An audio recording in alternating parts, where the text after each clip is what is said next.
Hello, everyone. Welcome to today's live broadcast, a step-by-step approach for method development to generate a successful HILIC separation. I'm Laura Bush, the Editorial Director of LCGC, and I'll be your moderator for today's event.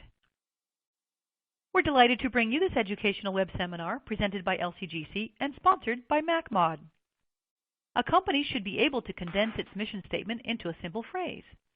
MacMod's mission statement is smarter chromatography. But you may ask, just what does smarter chromatography mean? It means that when they make a recommendation to you about an HPLC or UHPLC product, it is to partner with you to offer innovative solutions to your complex problems. They use advanced, state-of-the-art analytical software to match their product portfolio with your separation needs.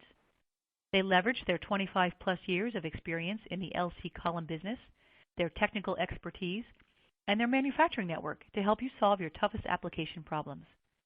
MacMod provides up-to-date and accurate technical catalogs and reports from industry-leading separation scientists to keep you informed of new technologies. That is what smarter chromatography means. We have a few housekeeping announcements before we get started. First, the webcast is designed to be interactive, so we encourage you to ask questions. You can submit questions at any time by typing them in the Q&A box, which you can find on the right-hand side of your screen. You can enlarge the slide window by clicking on the small green icon in the upper right-hand corner, or by hovering your mouse over the lower right-hand corner and dragging the window to the desired size. The slides will advance automatically during the webcast.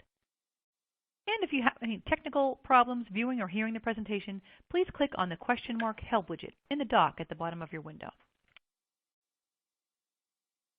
I would now like to introduce today's speaker. We're very pleased to be joined today by Alan P. McEwen.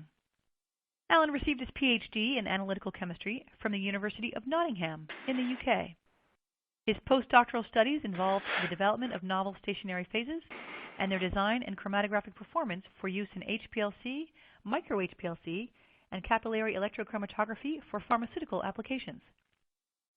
He began his career at AstraZeneca in the UK and later moved to Pfizer, where he became the team leader for chromatography projects in the Analytical Research and Development Group, or the small molecule portfolio. Alan joined Advanced Chromatography Technologies in 2011. There, in his role as the Business Development Director, he works within multiple functions in a technical and business capacity and provides direct on-site support to customers and the distribution network.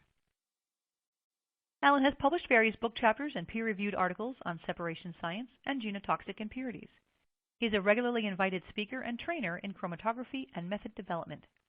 He is also a Fellow of the Royal Society of Chemistry and a Chartered Chemist. Alan, thank you for joining us today. You have the floor.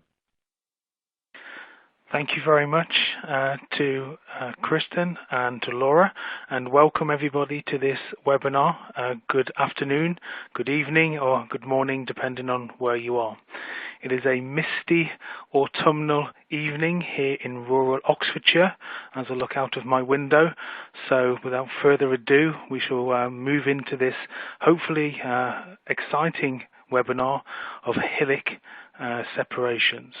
I'm hoping that this webinar will provide you with food for thought and maybe some useful advice when you first take your steps into developing HILIC methods and running HILIC methods routinely in your labs. I've structured this webinar into two parts. First of all, a brief introduction to HILIC, what it is, and when you should use it, when you should consider using it, and some of the advantages of the technique. I'll also talk about the different types of phases that are available, and also review some of the key mobile phase parameters that affect the HILIC mode. I've also then got a hints and tips section which I hope will prove helpful for you in your laboratories when you're running or HILIC methods, or developing HILIC methods.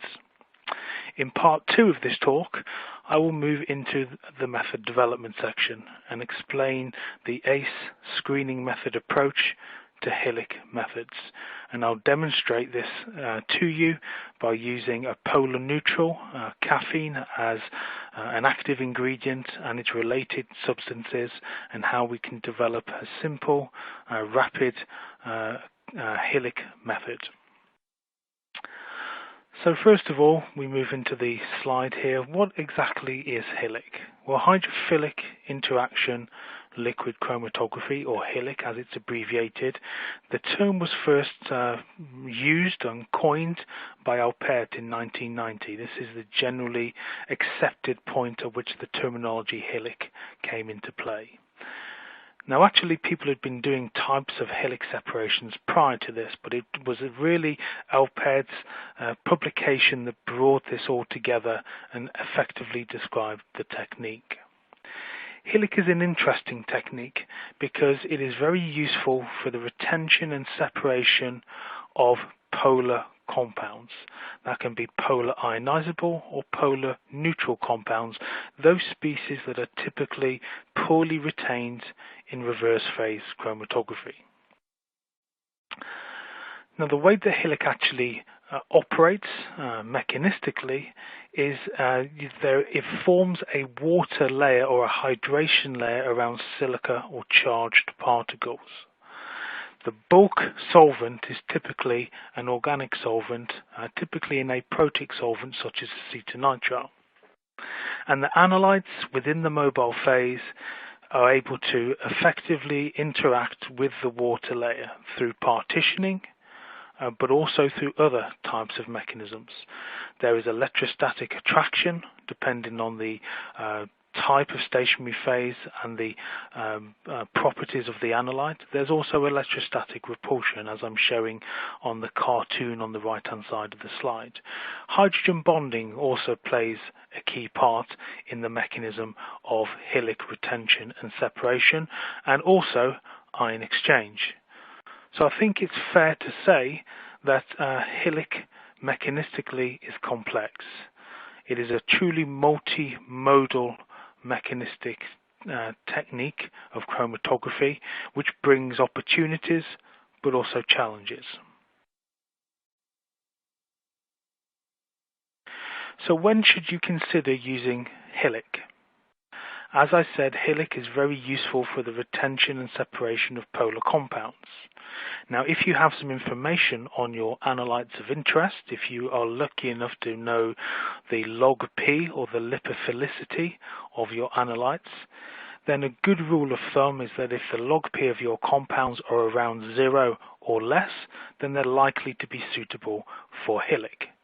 And you can see in that diagram there where I have HILIC on the left hand side as an extension of the reverse phase technique with regards to the log P scale. So we can see in the center a log P value of around 0 is caffeine, which is a very useful molecule in HILIC separations for determining whether you should use HILIC mode or not. And then we have on the right hand side, we have amitriptyline, which is a classic basic analyte, reasonably hydrophobic, can be very nicely analyzed by reverse phase chromatography. And then with compounds with a low log P value into the negative scale, we have glyphosate. You can see the structure of glyphosate there, which is the main active ingredient of Roundup. You can see from the structure there that highly polar, non-chromophoric species lends itself very nicely to the HILIC methods. If you don't know the log P of your compounds, how do you know if those compounds are suitable for HILIC or not? Well, alternatively, you can try and analyze your compounds on a standard C18 column with a broad gradient run. And essentially, if your compounds of interest elute before caffeine, then they're likely to be suitable for HILIC. Now you can see from the top right hand side of that slide there is a large overlapping area between HILIC and reverse phase chromatography. This is of course because we cannot be absolute by saying specifically this structure should be analysed by HILIC or this structure should be analysed by reverse phase. There is a continuum between HILIC and reverse phase.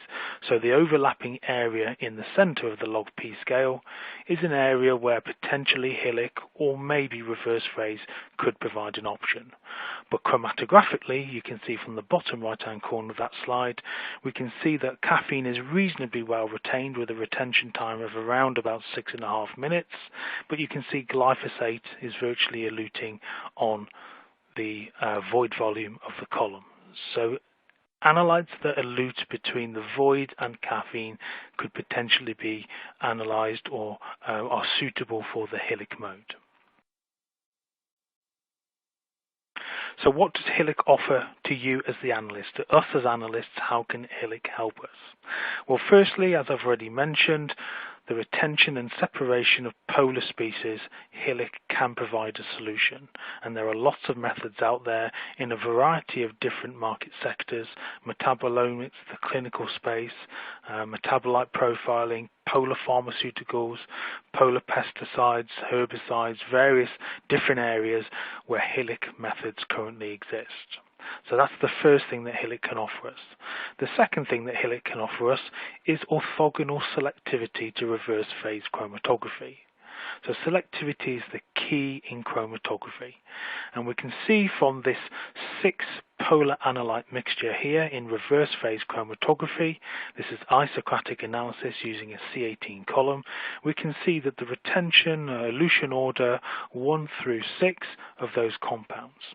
Now, if we analyze the same mixture but on a HILIC column in HILIC mode, you can see we can get a complete reversal of the elution order of those compounds. It is now 6 through to 1.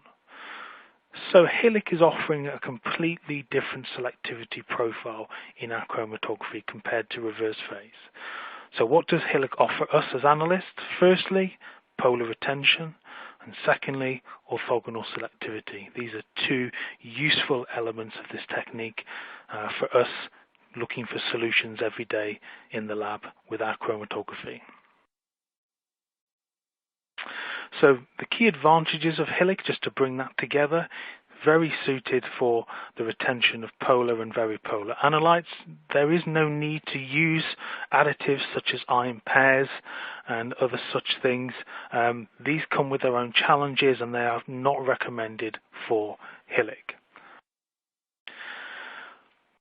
The fact that we use a high volume fraction of organic solvent, typically acetonitrile in HILIC, means that this technique shows enhanced mass transfer.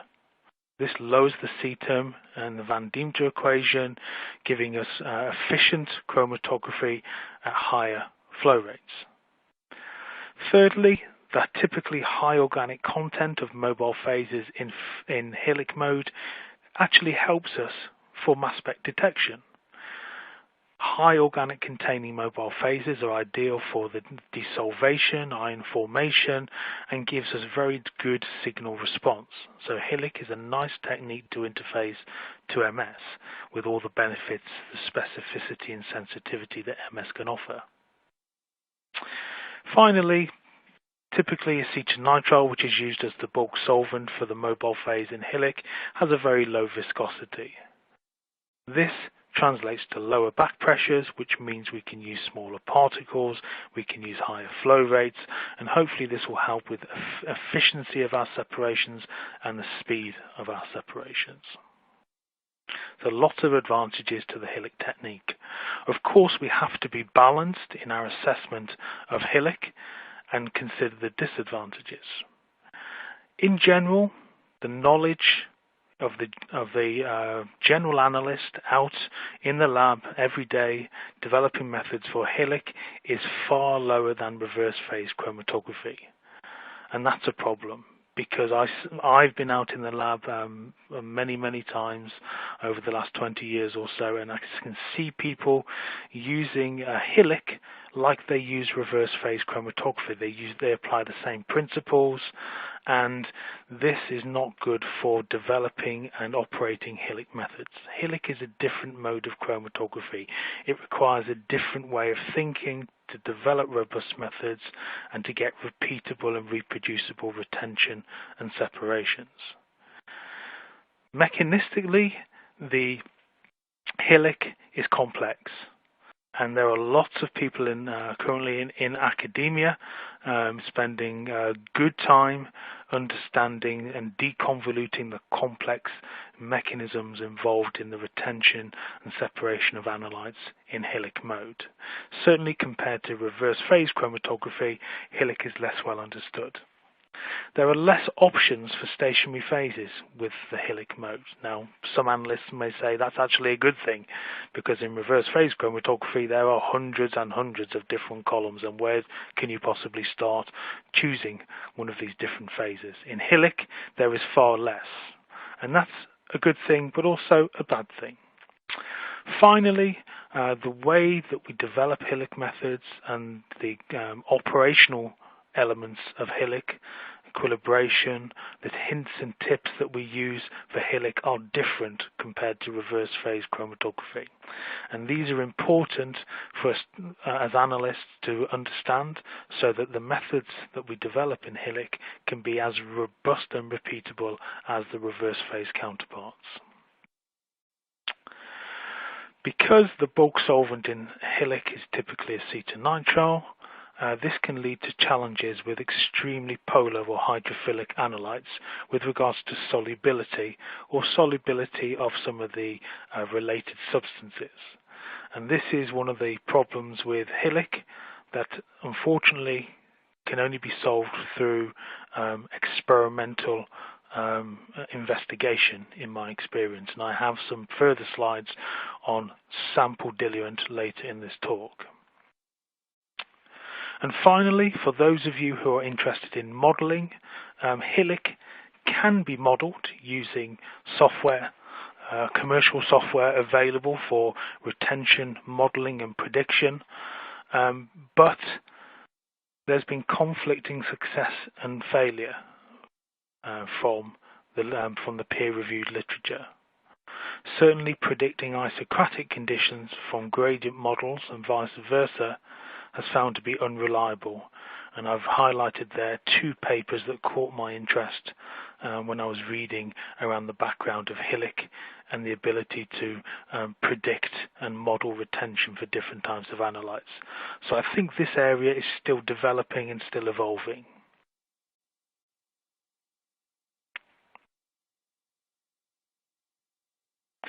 So now we move on to HILIC operating parameters. So looking at the different parameters in chromatography and HILIC mode, for retention, from the experiments that we've performed, organic content of course is critical for retention in HILIC mode. And the consistency of the organic content of typically acetylnitrile is important. This is greater than the type of stationary phase, although I'll come on to this a bit later. And then you can see eluent pH and buffer concentration and temperature are around the same for their influence and importance with regards to retention. For selectivity in HILIC, don't forget selectivity being the key in chromatography, the type of stationary phase or the character of that stationary phase is really important. The mobile phase or eluent pH then comes next, then buffer concentration, and so on down the list. Now compare that to reverse phase chromatography, where stationary phase and eluent pH are really important and for selectivity and at the top of the list. We can see there's some similarity there, whereas organic solvent is lower down the list in HILIC mode because the bulk solvent is typically acetylnitrile, predominantly acetylnitrile in HILIC mode. So now we move on to talk about HILIC stationary phases. So essentially there are four buckets, if you like, for types of HILIC stationary phases. There are phases with acidic character, basic character, neutral character, and I call other character. Some people would argue there's 5 buckets because vitrionic stationary phases are also popular, and then there are more novel and exotic types of stationary phases. The key thing about these stationary phases is they must be able to develop a hydration layer around the particle. This allows for stable retention and the partitioning mechanism to operate, which is fundamental to HILIC mode. If the stationary phase being used is acidic or basic or zwitterionic, there are potentials for other types of interactions with the analytes, and of course these contribute to retention and separation. And as I mentioned earlier, because there's so many different mechanisms operating in HILIC mode, it is considered to be more complex than reverse phase. It brings together elements of reverse phase, ion exchange, and a multitude of other mechanisms into a single separation mode. So how do we understand if the stationary phase mechanisms are similar or different between different types of columns? Well, on the screen now is one way to understand this. So here we have, this is taken from a publication from a few years ago now, and I've used this graph before in my reverse phase chromatography talks. So here we have the first column on the x-axis, and if we run down this column, various analytes that we're interested in, and we note the retention times, we can then take that column off the system, put a second column on, use the same method, the same analytes, run the analytes down the column, note the retention times, and plot a very simple scatter diagram. We can then generate a correlation coefficient, the R² value, and plug that into this equation here, which gives us a selectivity descriptor value. So the higher this value, the value varies between 0 and 100, the more different the columns are to each other. Higher selectivity values are typically better for method development because that means that we're going to be moving peaks around in the chromatographic space. It means there's different mechanisms operating with the two columns, and that's useful for method development.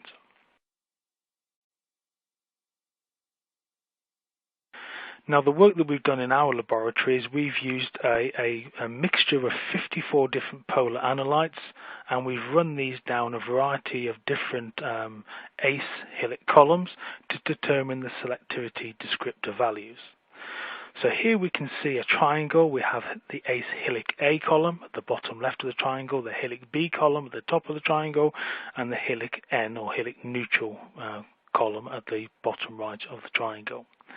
So we've run these 54 analytes down the different columns, and then we've calculated the selectivity descriptor values, and the mobile phase we used for this particular study was at pH 3. And you can see the selectivity values are reasonably high, 33, 74, and 85. This means that if we were to run the analytes like we did down each of these different columns using the same method, we're going to move the peaks around the chromatogram. We're going to see different elution order, and we're going to see changes in the chromatography depending on the column that we're using. So what this is telling us is that these three columns are an effective approach to method development. They are suitably different to each other to exploit selectivity of the stationary phase. So when we run analytes down each column, we will see different chromatograms. So that is the schematic. That's real data I'm showing you there, but that's the schematic. So what does this look like chromatographically? Well, here I've taken a subset of 8 different polar analytes, and you can see the 3 chromatograms with each column, HILIC A, HILIC N, and HILIC B. And I've highlighted the first one there, which is a polar neutral compound. You can see how the retention is different on the 3 different phases. There is an acidic compound there. Don't forget exactly the same mobile phase being used on each column here, just a different column character, an acidic or a neutral or a basic column character being used. And then finally a basic analyte. We can see we're getting significant changes in selectivity. For method development, this is helpful. This is an ideal method development approach. So some mobile phase parameters of interest for the HILIC mode. So first of all, the bulk solvent is acetonitrile, as I'm sure most of you know. Looking at the literature and the recommendations and practical experience, a minimum of 3% of the aqueous component is required to ensure the hydration layer around the silicon particles is steady and robust for the partitioning mechanism. Ideally, you should avoid protic solvents such as methanol and ethanol, certainly water in the bulk solvent in the mobile phase, as it tends to disrupt the hydration layer around the silica particle, and you start to see variation in retention. pH is also a very useful mobile phase parameter, and here we can see a single ACE HILIC column. This is the acidic character phase, ACE HILIC A, and you can see here running this particular column at 3 different pH values, 3, 4.7 and 6. You can see we get differences in elution order, differences in retention depending on the properties of the polar analytes that are being analyzed. So we're using pH and the selectivity to give us differences in our chromatography. So pH is a useful tool for HILIC with polar ionizable species. Not forgetting, of course, as I've stated as the last bullet there, that pH can also change the ionization state of the stationary phase. So again, highlighting the multiple mechanisms of interaction that HILIC uses for retention and separation. Buffer concentration can be an interesting technique when you're optimizing your separation. I tend not to use buffer concentration in HILIC for initial development of selectivity, more as an optimization tool. And you can see here in this particular mixture we have one acidic, one basic and one neutral compound. And you can see as we increase the concentration of the buffer that we get differences in retention, particularly for peak 3, procainamide, which is the base in this mixture. It starts to elute much quicker, and you can see that the polar neutral cytidine is eluting slightly later as we increase the concentration, whereas the acid, because this is at pH 3, it's in its ion suppressed form, so it doesn't really vary much in retention.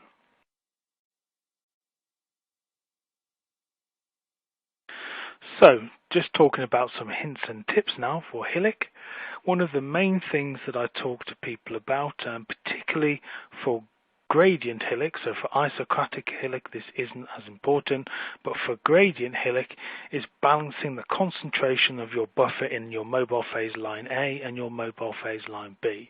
You can see on the slide there where we have 2 different HILIC mobile phases, which would be ideal for gradient analysis. However, if these are made up of straight aqueous organic volume fractions, you can see the actual concentration of the buffer in the 2 mobile phase lines is quite different.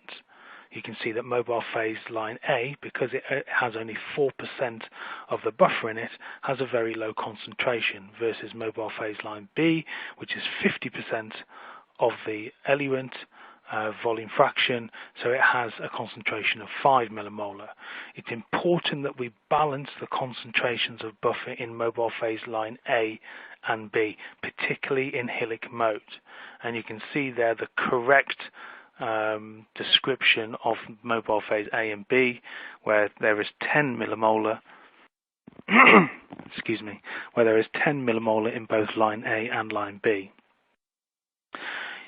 If we were to do the first option on that slide, we would create a reverse ionic strength gradient, and seeing the effects that buffer concentration has on retention, as I showed you on the previous slide, you can see that you will start to get variability in retention each time you're trying to do the gradient analysis. So balancing the concentration in line A and B is really important. It's important in reverse phase chromatography, to be honest, but particularly in HILIC, where buffer concentration affects the water layer and the polarity of that water layer so much.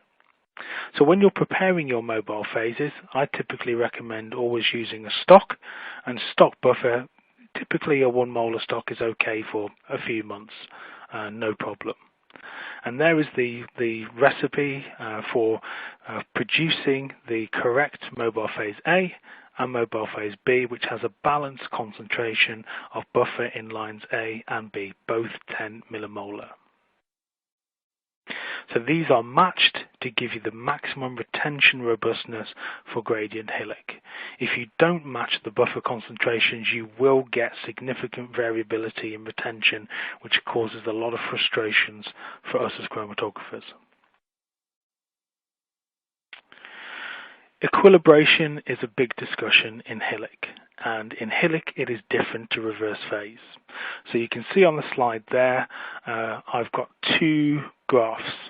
We have reverse phase equilibration as the green line and HILIC as the blue line.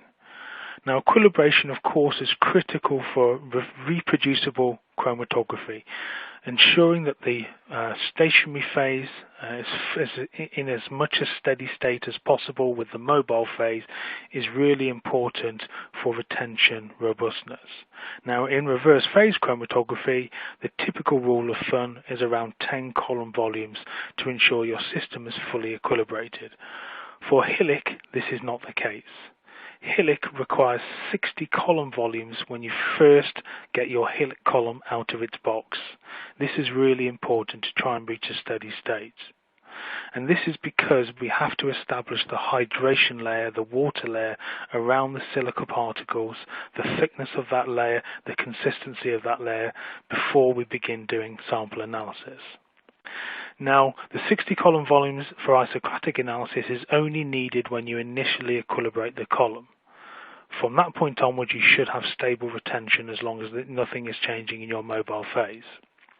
If you're doing gradient HILIC analysis, from the experience in our lab, I would recommend that there is an equilibration of 20 column volumes between each injection to give you reproducible retention times. And what we found in our laboratory is that if you follow these simple rules for equilibration, you will have reproducibility of your HILIC method as if it was a reverse phase method. It is possible to get very reproducible HILIC chromatography. Another sticky topic for HILIC is sample diluent and the issues of trying to get polar species dissolved in acetonitrile or organic containing diluents so that you can analyze them in HILIC mode. Now, what we found with a variety of different experiments in our laboratory and a variety of different analytes, you can see on the screen there I have an example with a neutral analyte, a basic analyte, and an acidic analyte. And also this first slide is on the neutral ACE HILIC column, ACE HILIC N. Essentially, what we found is that you have to experiment. I can say quite convincingly, for instance, you can see there with hyperxanthine, which is a polar neutral, that 100% acetonitrile was not good. There was issues with solubility. So most analytes we found require a balance of the aqueous and organic volume fraction in the sample diluent for you to load it effectively on the column so it's fully solubilized. For this, I found it to be very application specific and very analyte specific and column specific. I know that doesn't seem to be very helpful, but in our lab we found that there's a little bit of trial and error involved with getting the sample diluent right. So for this first one, this is the ACE HILIC neutral column. You can see the neutral, the base and the acid, and the different amounts of acetonitrile there, and the effect it has on peak shape. This next slide shows the acidic character ACE column, the ACE HILIC A, and we can see there the effects on mandelic acid. As you drop the volume fraction down to lower amounts of acetonitrile, we start to lose the quality of the chromatography. And then finally, we have here the basic character stationary phase, the ACE HILIC B, and here we can see some effect on the polar neutral down at 0% acetonitrile and 100% acetonitrile, but you can see tyramine, the base, is also showing some peak splitting at low amounts of organic. The best advice I can give is to do some initial experiments to explore the balance of aqueous and organic in your sample diluent. So just to bring the hints and tips together, it's recommended that you balance the buffer concentration in mobile phase A and B to ensure reproducible retention. Equilibration is a key issue in HILIC chromatography. Ensure your initial equilibration is more than around 60 column volumes when you're setting up your first HILIC column, your first few runs. And then if you're doing gradient HILIC analysis, ensure that you have adequate re-equilibration between the injections. As a general rule, using very high water containing sample diluents can cause you problems, but I realize if you have very polar analytes, this may be a challenge. And also, of course, not using solvents such as methanol and ethanol in your HILIC mobile phases, because they do disrupt the hydration layer, the water layer around the particles.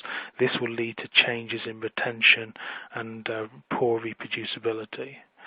As a general rule, it's typically not advised to use inorganic salts such as phosphates because of the high organic containing mobile phases with HILIC mode, and don't use iron pair reagents too, because these also disrupt the HILIC hydration layer.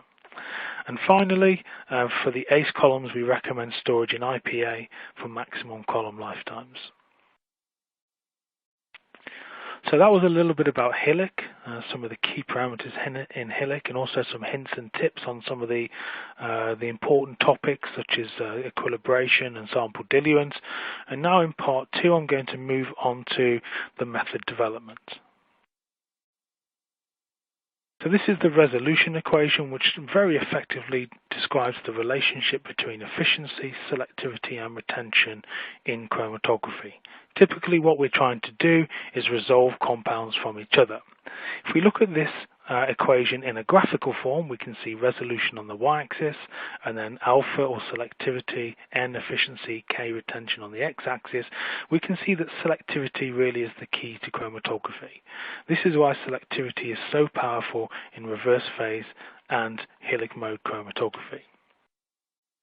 Now, from the slide I showed you earlier, we can see that stationary phase character is important for our selectivity in HILIC mode. And so for this method development activity, I'm going to talk you through these first 3 steps. First of all, we're going to consider our analytes. Then we're going to do some initial scouting runs. So we're going to do 3 pH values and 3 stationary phases. These are the 2 key parameters for a screening protocol in HILIC mode. Then we can optimize the chromatography for the final HILIC method. For this example I'm going to show you, I'm going to use caffeine as an active ingredient with some related compounds spiked in at about 0.5% weight for weight. So this gives us a typical sort of related substance type simulation. Now we can see if we look at our analytes, for this particular example we're fortunate we know what the analytes are, we know what the structures are, and we can also look at and calculate or determine the log p values. We can see that they're all negative, and so they're suitable for HILIC mode based on that initial assessment. So we need to always challenge ourselves, do we need to use HILIC mode or should we use reverse phase chromatography? We want to make sure we use the most appropriate mode of chromatography, and here we can see a general gradient run in reverse phase using a C18 column, and we can see peak 1, which is caffeine. We can see the analytes are eluting before caffeine, indicating this is probably suitable for HILIC mode for these polar neutral compounds.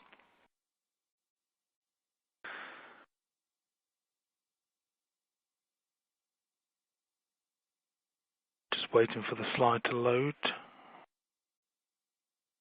So now that we've chosen that we are going to use HILIC mode, we can now consider the stationary phases. And what we can see here, this diagram looks a little bit complicated, but it really isn't. There's the HILIC A column, the HILIC B column, and the HILIC N column. And what I've done is calculated between the different columns and the different pHs on each of the triangle what the different selectivity values are. So this gives us an idea of the fact that we're exploring selectivity with 3 columns at 3 pHs.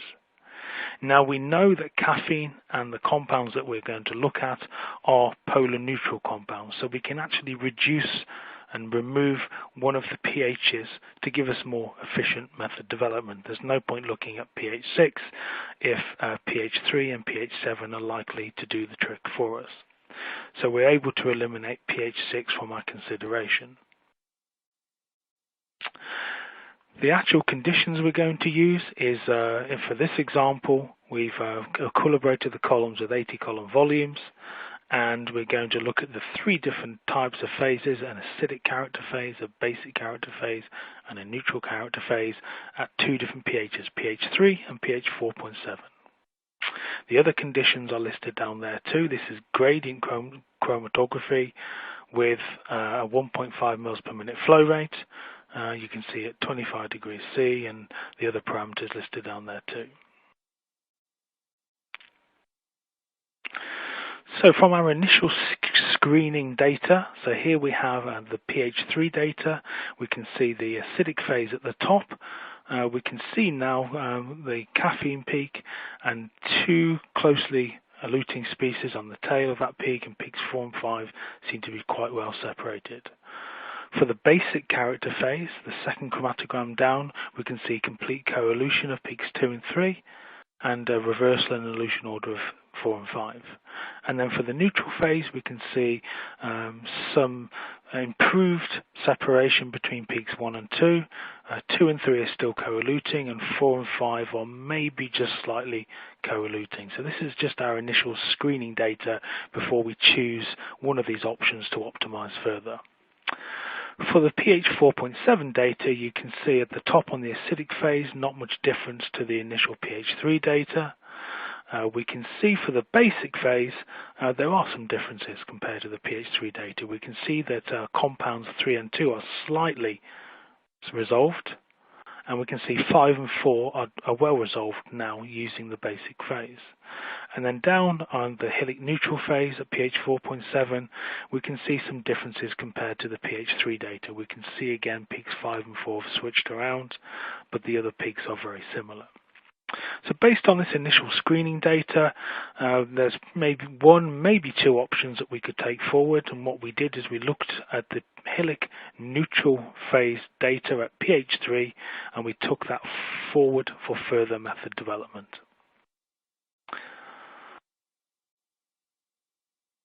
So now to optimize the separation, we can look at a variety of different parameters. This initial data was based on gradient, but can we get away with isocratic analysis?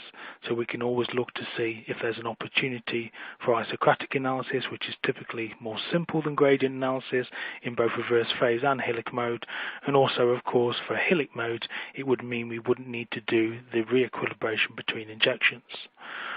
Potentially, we could look at the bulk organic solvent concentration, we can look at buffer concentration and temperature and some other parameters too. So, should we use gradient HILIC mode or isocratic HILIC mode? We can see that with the gradient screen, the initial data, we get a retention time, a full retention time of around just between 5 and 6 minutes for all of the peaks to elute. Whereas for isocratic, at 94% acetonitrile, you can see that peaks 4 and 5 have extended retention, but we're not separating peaks 2 and 3 any better. So based on this initial data, it's unlikely that the isocratic approach would be suitable. So we can take the gradient screen forward for further optimization. We can look at different parameters now to try and resolve the peaks slightly better. The initial screen was performed at 25 degrees centigrade. Here we can see at 15 degrees centigrade we get slightly better separation between peaks 4 and 5 and also the critical pair peaks 2 and 3. So there's a slight improvement in the separation. For this particular method, the final method that we ended up with is what's shown on the screen there. You can see we don't have full separation of peaks 2 and 3, the critical pair, but we do have full separation of peaks 4 and 5. Now for this particular work that we were working with a customer, this method was considered to be fit for purpose, as it wasn't being, the peaks 2 and 3 were not as well separated using the approach that they were currently using. So in terms of the method development, at this point we then stop, and then we began to look at some robustness, some validation, and move the method back to the customer for implementation and sample analysis. So just to summarize what I've talked about very briefly, so HILIC can provide alternative selectivity to reverse phase chromatography. This can be helpful, but HILIC is mechanistically complex. I've described a very simple screening protocol, 3 different stationary phases which have different character and 3 different pHs. This is a simple approach to get that initial data to decide what should you take forward for further optimization. There's no doubt in chromatography selectivity is the key. This is true in reverse phase chromatography and is also true in HILIC mode chromatography. However, the influence of the parameters and how they affect selectivity is slightly different between HILIC and reverse phase. pH can be very useful in HILIC mode, just like it can be in reverse phase mode, and hopefully what you've seen here is the power of pH for different types of analytes. Obviously, if your analytes are ionizable, they're acidic or basic in nature, then exploring pH can be very helpful for your method development. Finally, it's important to consider your sample. Hopefully you know something about your sample when you're considering how to analyze it. If you don't know structures and compound identities, obviously you will not know the log P values and whether they're highly polar, highly water soluble and suitable for HILIC mode. So maybe there's an opportunity to run a simple gradient as I described at the beginning in reverse phase mode with spiking caffeine into your sample to see if your compounds elute before caffeine, and if they do, maybe they are suitable for HILIC. Earlier this year, or I think it was late last year, the approach that I've talked about today, a platform for screening and method development in HILIC, I published an article, it was in Chromatography Today, which describes with similar data as what I've talked about in this webinar.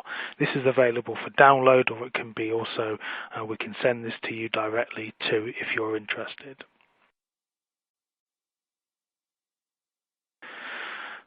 The ACE HILIC range is going to be available. The 3 columns that I described are going to be available in probably the next month or so. So this screening approach I think is quite exciting. I think it simplifies method development but also brings structure to method development. The brochure that's on your screen that you can see there will describe the 3 different phases and their characters. It will also describe a HILIC method development guide, which we are publishing as well. This will be an A5 guide, which will provide a number of examples for HILIC method development, including a more detailed description of the example I've talked about today. There's also an introduction to the HILIC mode within this brochure and a description, as I said, of the character of the 3 types of phases. Also, we will be offering a HILIC method development kit, which we're very excited about, for out into the market, where essentially this 3 columns can be purchased for the price of a single column. Method development kits are a key theme for ACE columns, and in reverse phase chromatography we already offer different kits. So here you can see, you can't really see the details, but this brochure is available on our website to download. We currently offer 4 different kits for reverse phase chromatography. These are available, typically 3 columns for the price of a single unit. So it's a very, very good value for you, the customer, when you're developing your methods. Very exciting, and the HILIC method development kit will be the same. So with that, I would like to close the webinar. I want to thank you for listening. I hope this has generated interest and there's been thought-provoking data shared in this webinar, and I hope it helps you the next time that you consider developing a HILIC separation. I'll hand now back to Laura or Kristen, I can't remember which one, and we'll go into the Q&A session. Great. This is Laura. Thank you very much, Alan, for that excellent presentation. It is now time for questions from the audience. As a reminder, if you'd like to submit a question, you can type it in the Q&A box, which you can find on the right-hand side of your window. All right, we have a lot of questions coming in, so let's jump in here. Here's the first one for you, Alan. What do you recommend for samples that are in water, such as environmental samples like lake water samples? So this is one of the tricky areas of HILIC chromatography for samples that are only available in aqueous. This is difficult. There's been a variety of approaches used. Some people have tried putting additives into their samples to make them more amenable to the HILIC analysis. If possible, I would see if you can add some type of solvent to your sample. Now, sometimes that may be a protic solvent. I've seen a lot of work in the literature where people are using combinations of different solvents, whether it's methanol, acetonitrile, methanol, ethanol, or acetonitrile, and various different things to try and get the right composition to ensure solubility of all your components. That's the best that I can offer. I've never myself analysed pure aqueous samples, but that's probably my thoughts on that topic. Excellent, thank you. What do you use to adjust the pH? So, depending on which mobile phase that we're talking about, typically we use ammonium formate, so it will be formic acid, but we try and make up true buffers wherever possible. So we'll use a combination of formic acid and ammonium formate to get the right pH. At the higher pH, we'll use acetate, so something like ammonium acetate, at pH 6. So again, it's typically acetic acid or something along those sorts of lines. Excellent, thank you. Do you have any examples of the analysis of peptides and oligonucleotides? I'm afraid I don't, no.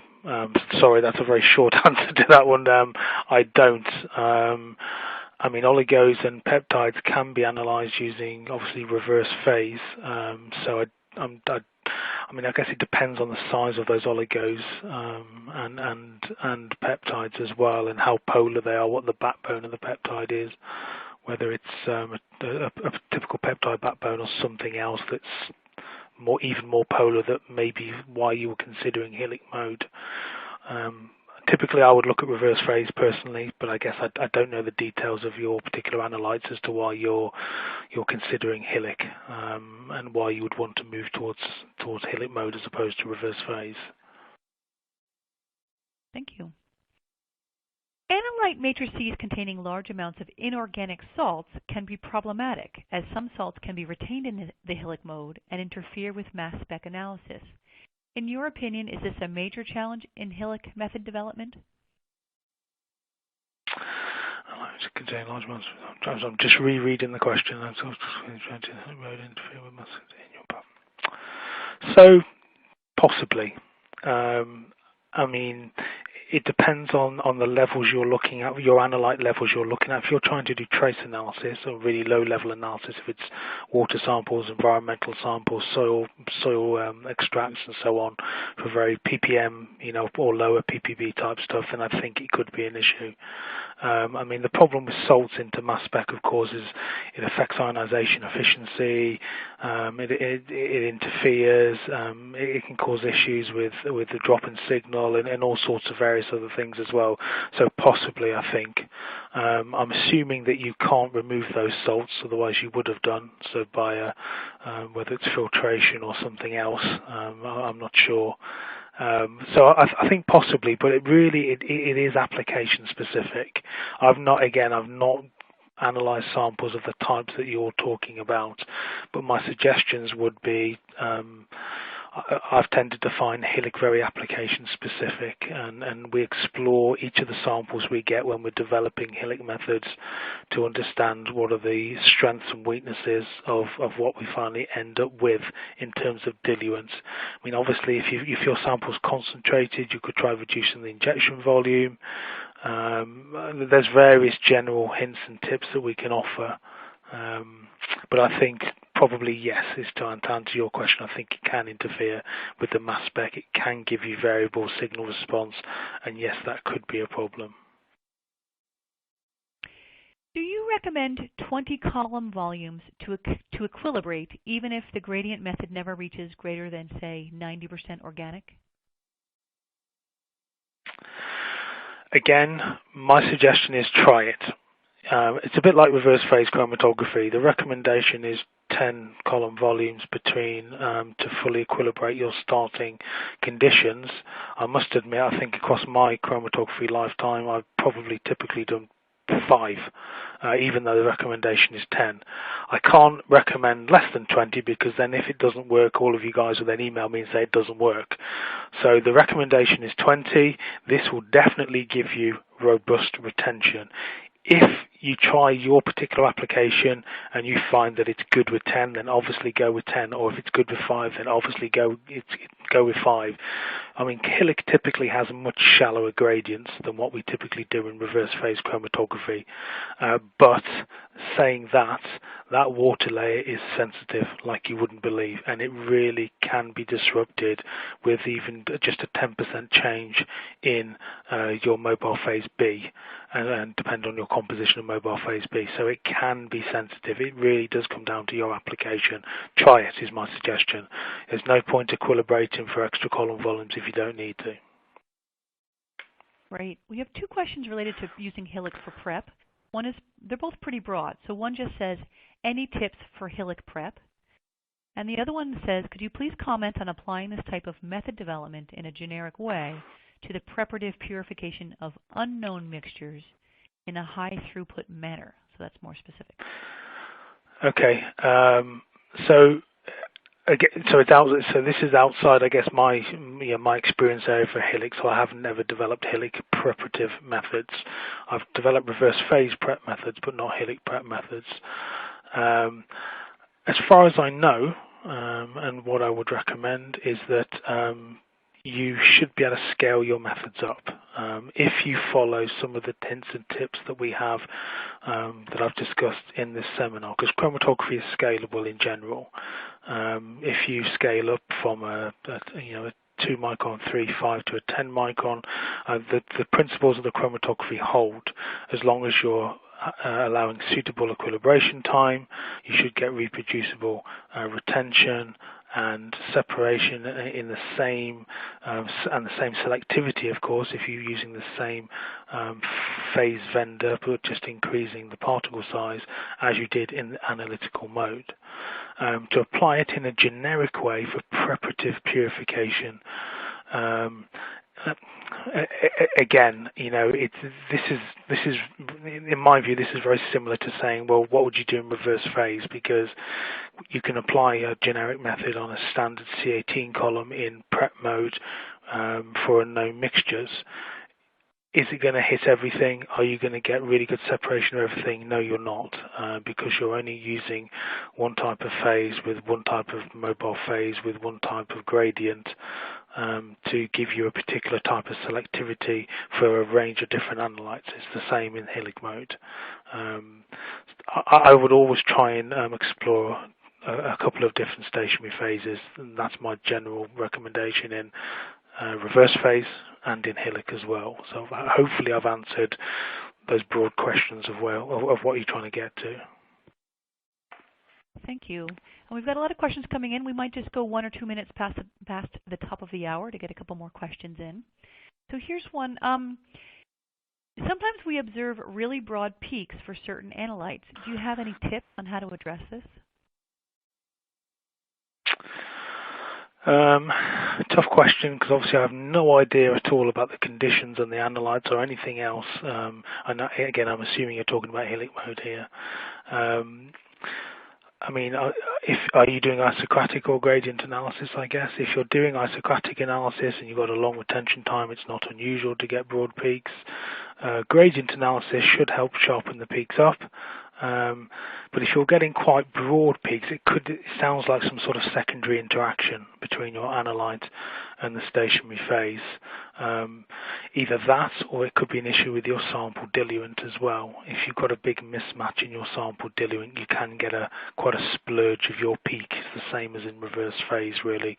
A big mismatch in the sample diluent and the bulk mobile phase means that you're not focusing your sample to get a nice sharp peak, and so you'll tend to get quite a broad peak due to axial and longitudinal diffusion of the sample plug as it moves down the column.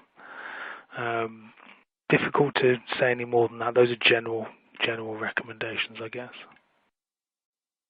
Okay. Next question, I'm not sure I completely understand, but it says, can you recommend method for analysis? I suppose it means a method for analysis of EDTA with a HILIC column. Not off the top of my head, no. Unfortunately. Again, I'm assuming that you've done some literature work on that. You've scoured the literature to try and Googled it, I guess, and tried to see if you've got anyone else is doing work similar to you. Off the top of my head, no, I can't. Again, what I would recommend is the screening approach that I've used. If you think that EDTA is suitable, which I think it should be with 4 acetic acid residues on it, it should be pretty polar, then try it. Try it with a screening approach, a couple of different pHs, and see what you get. Right. Let's just do one last one. Could you share some thoughts about using two-dimensional LC using HILIC along with reversed phase or ion exchange? Could you share thoughts about 2DLC using HILIC with reverse phase or ion exchange? Interesting question. Certainly not something that I've done. My experience of 2DLC is limited.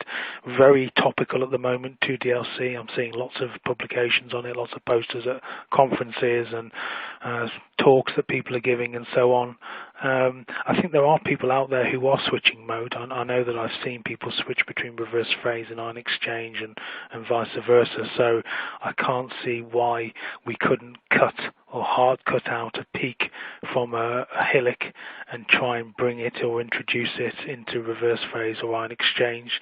I mean, the big issue is going to be the fact that the cut is going to contain a large volume fraction of acetonitrile, a big slug onto that second dimension. Which could be an issue, I guess, depending on your analytes and what it is you're trying to do. You can try and cut a smaller sample, of course, and put it across into the second dimension, and that may reduce any band broadening and splurging effects, if you like, if that's a technical term. So that's probably the most that I can say about that, to be honest. I think it would be tricky because of the large amount of organic solvent you have with HILIC, but of course it's not going to be impossible, and I'm sure there will be papers out there where people are describing their activities switching from HILIC into a second dimension of reverse phase or ion exchange. Fantastic. Well, Alan, thank you so much for your talk today and for answering all those questions. Okay, no problem. Well, thank you very much for hosting it. Thank you to everybody for listening. I hope that was helpful and useful, and good luck with your HILIC method development in the future. Fantastic. And I'd also like to thank our sponsor, MacMod, for making today's webcast possible. This webcast will be available for on-demand viewing through October of next year. You'll receive an email from LCGC alerting you when the webcast is available for replay. We invite you to forward that announcement to your colleagues who might have missed today's live event. We hope to see you all next time. Goodbye.